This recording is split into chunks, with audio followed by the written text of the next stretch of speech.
आगे के डायरेक्शन पर बात करने के लिए हमारे साथ इस वक्त कार्यक्रम में शामिल हो रही हैं Canara HSBC OBC life insurance की CIO रितु गंगराड़े अरोड़ा। रितु जी, स्वागत है आपका CNBC आवाज पर। आपसे बात हो रही थी कुछ हफ्तों पहले या महीनों पहले, जब आप ये कह रही थी कि आगे चलते हुए भी बाजार आपको काफी रेंज बाउंड नजर आता है। पिछले एक महीने से तो बाजार ट्रेडर्स को काफी परेशान कर रहा है कि किस तरफ जाएगा पता नहीं लग पा रहा है। क्या लगता है आपको, क्या अब से इलेक्शन तक बाजार में एक क्लियर कट तेजी या मंदी का डायरेक्शन बनेगा या फिर कंसोलिडेशन का मूड ही रहने वाला है? धन्यवाद मुझे शो पे बुलाने के लिए। मुझे लगता है मार्केट अभी डायरेक्शनलेस और रेंज बाउंड और कंसोलिडेशन फेज में ही बना रहेगा अगले कुछ हफ्तों महीनों के लिए, क्योंकि बाजार में तेजी के लिए कोई मुख्य कारण अभी नहीं है। फंडामेंटल्स में कोई इंप्रूवमेंट नहीं है, कॉर्पोरेट रिजल्ट्स में कोई बहुत विशेष इंप्रूवमेंट नहीं है। ऐसा लगता है कि चीजें बॉटम आउट हो गई हैं, बट रिकवरी अभी नहीं दिखती, तो अभी बॉटम पर ही हैं चीजें। और इसके साथ साथ FII फ्लो जो है वो भी थोड़ा सा थम गया है। पिछले साल जैसे $20 बिलियन आए थे, इस साल अभी तक $300 मिलियन आए हैं और डोमेस्टिक ने करीब 200 मिलियन बेचा है, तो कोई बहुत बड़ा फ्लो भी नहीं आ रहा है मार्केट में। तो मुझे इसलिए कोई बहुत बड़ा ट्रिगर नहीं दिखता है, बट ये जरूर है कि मार्केट रेंज बाउंड रहेगा, बट स्टॉक स्पेसिफिक मूवमेंट्स काफी शार्प रहेंगे। मुझे लगता है मिड कैप में काफी इंटरेस्ट आएगा लोगों को, और वहां पे बॉटम अप एनालिसिस करके strong companies mid cap space में लेना समझदारी होगी। क्योंकि आप कह रही है एक तो मार्केट बॉटम आउट हो गया है, स्टॉक स्पेसिफिक एक्शन रहेगा। ऋतु, जब वो अगला ट्रिगर पॉसिबली रहेगा पोस्ट इलेक्शन, जब क्लियर मैंडेट आएगा या नहीं, उसी पर बाजार का डायरेक्शन तय होगा। लेकिन आपको क्या उम्मीद है कि साल के अंत तक हम पिछले साल के मुकाबले बेटर पैसा कमा कर जा पाने में कामयाब रहेंगे, बेटर रिटर्न्स मिल सकते हैं? बिल्कुल, मुझे पूरी उम्मीद है कि ये साल मिडिल के आसपास एक क्लियर मैंडेट और पॉलिसी एक्शन देखने के बाद मार्केट में कुछ स्थिरता आएगी, पॉजिटिवनेस आएगी। और ये साल मुझे लगता है बहुत बड़ा रिटर्न की संभावना तो मुझे नहीं दिखती अभी, पर 10 से 15% का रिटर्न तो बनना ही चाहिए। और इसके साथ अगर टेपरिंग का बहुत बड़ा इम्पैक्ट नहीं आता है, FII फ्लोज बने रहते हैं, तो थोड़ा इससे ज्यादा भी हो सकता है। लेकिन जब आप 10 से 15% के रिटर्न की उम्मीद बाजार से कर रहे हैं, तो क्या आपको लगता है कि अगर सही अच्छे क्वालिटी के फंडामेंटली मजबूत मिड कैप्स चुने जाएं तो वो सेंसेक्स निफ्टी के मुकाबले में ज्यादा बेहतर रिटर्न दे सकते हैं? वहां पर 30 से 35% के रिटर्न की उम्मीद करना एक रीजनेबल होगा? बहुत स्टॉक स्पेसिफिक होगा, जैसे कि मैंने कहा पहले भी, और कुछ स्टॉक्स में डेफिनेटली इस तरह के रिटर्न बनेंगे, but as a wider market या सेक्टरल कॉल अगर खेलते हैं तो इस तरह के रिटर्न नहीं बन पाएंगे।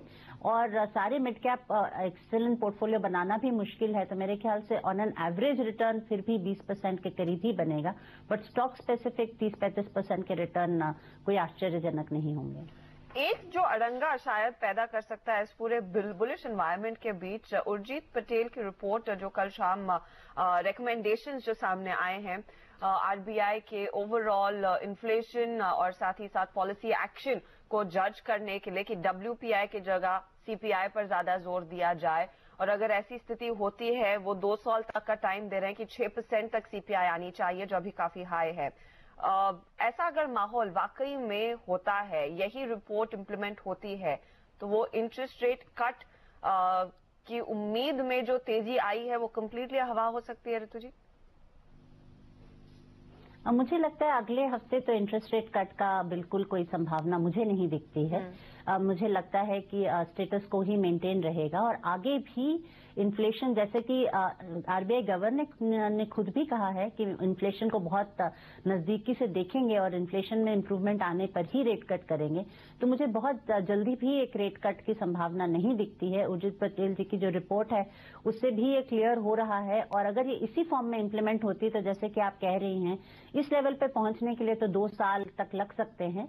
पर मेरे ख्याल से जैसे ही ये इम्प्रूवमेंट शुरू होगा तब कुछ थोड़ा रिस्पाइट आना शुरू होगा इंटरेस्ट रेट्स में, बट इमीडिएट संभावना मुझे नहीं दिखती। शायद मार्च में कुछ आए, बट अभी तो नहीं लगता कि कुछ संभावना है रेट कट की। तो मार्केट पर इसका क्या एक बहुत गहरा इम्पैक्ट पड़ सकता है पार्टिसिपेशन के लिहाज से, ओवरऑल रिटर्न्स, या फिर जो बुलिश बायस हमने ले रखा है इस समय? मुझे नहीं लगता कि बुलिश बायस सिर्फ इंटरेस्ट रेट के लिए, और मैं ऐड कर रही थी कि यील्ड्स में हमने जरूर गिरावट देखी है। 10 ईयर जीसेक अगर हम देखें तो करीब 40 बिप्स गिरा है इसी महीने में। तो यील्ड्स जो थोड़ी सी करेक्ट हो रही थी, गिर रही थी, वो शायद फिर से थोड़ी सी हार्डन हो जाएं इस रिपोर्ट के बाद, क्योंकि अब ये क्लियर हो रहा है कि इन जनरल लार्जर इकोनॉमी में इंटरेस्ट रेट्स नहीं कम होंगे। बुलिश एनवायरनमेंट, जैसे मैंने कहा, मुझे बहुत कोई स्ट्रांग रीजंस नहीं दिखते बुलिशनेस अगले कुछ महीनों में बने रहने की, और मुझे कंसोलिडेशन का ही फेज दिखता है।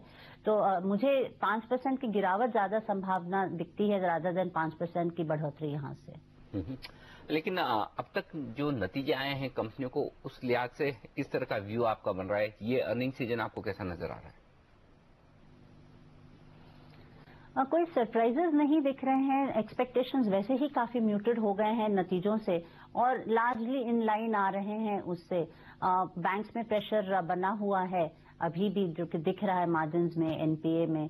तो मेरे ख्याल से कोई पॉजिटिव सरप्राइज नहीं है इन द रिजल्ट्स। ऐसे में जब आप ये कह रहे हैं कि 10 से 15% तक की तेजी बाजारों में इस साल हो सकती है, लीडरशिप कहां से आएगी? कौन से सेक्टर्स आपको लगता है जो अच्छा परफॉर्म कर सकते हैं, जहां वैल्यूएशन के लिहाज से अब भी कंफर्ट है और आप खरीदारी करने का वहां पर एक नजरिया रखती हैं? सेक्टरल कॉल्स को बहुत महत्व नहीं दूंगी इस एनवायरनमेंट में, पर फिर भी जो सेक्टर्स रिलेटिवली बेटर हैं वो क्लियरली आईटी सेक्टर है। करेंसी काफी स्टेबल रही है हमारी, और अभी भी कैड वगैरह काफी अच्छे मुकाम पे पहुंच गया है। काफी अच्छी सफलता है आरबीआई के लिए ये। तो आईटी सेक्टर और यूएस इकोनॉमी में भी इंप्रूवमेंट है, तो आईटी सेक्टर के लिए अच्छा माहौल बना हुआ है। फार्मा के लिए जो एक्सपोर्ट ओरिएंटेड सेक्टर्स हैं वो अच्छे रहेंगे। बैंकिंग में प्राइवेट सेक्टर बैंक ही बेटर लगते हैं।